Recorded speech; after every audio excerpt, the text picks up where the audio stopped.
Иднината е тешко предвидлива, но се може да биде појасно ако точно се знае минатото. Тоа што некој се обидува да ја збуни сегашноста, изгледа е само обичен трик, бидејќи животот не може да се живее наназад, дури и тогаш, кога се прави обид, токму тоа да биде посочувано како перспектива. Кој е успехот на нашата земја или пак неуспехот што ќе следува во изминатиот период? Изминатиот период сепак може и да ни се повторува во иднина, особено кога наместо напредни, земјата е соочена со политички репетенти кои никако да ги совладаат уроците, туку продолжуваат да мислат единствено за својата удобност и комоција, третирајќи ги граѓаните како домашни говеда, кои слободно може да ги дерат. Мепсо купи мебел вреден 212.000 евра. Меѓу подновениот интериер во нивните канцеларии, директорите во оваа државна компанија ќе седат во фотели од природна телешка кожа. На претходниците кои веќе биле во ваква кожа, се им е совршено јасно, но бидејќи во минатото го премолчувале таквото нерационално однесување, сега не можат да искреираат адекватна критика. Па во недостиг на доволно зборови за создавање проширена реченица, ја упростуваат нотата до таа мера, што ниту самите не можат да сватат што сакаат да кажат.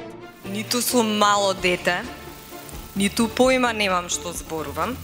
Во истиот стил, во континуитет настапуваат и надобудните свештенослужители кои не можат да го решат собствениот, а знаат се за тоа како тоа треба да го направи државата, во земја во која тоа воопшто и не е нивен проблем.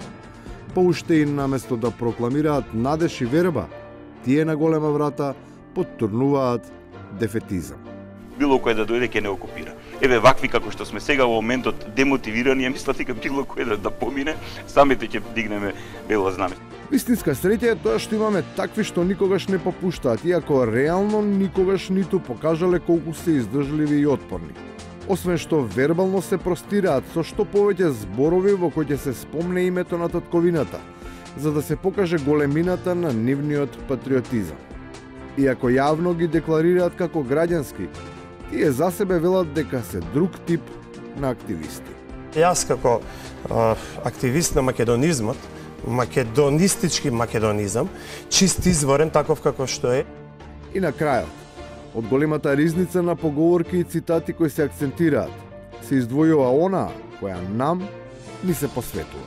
Затоа, почитувани граѓани, како што вика германската канцеларка, арбајтен. Сега мора да работи. Би било добро, а веројатно и таква е намената.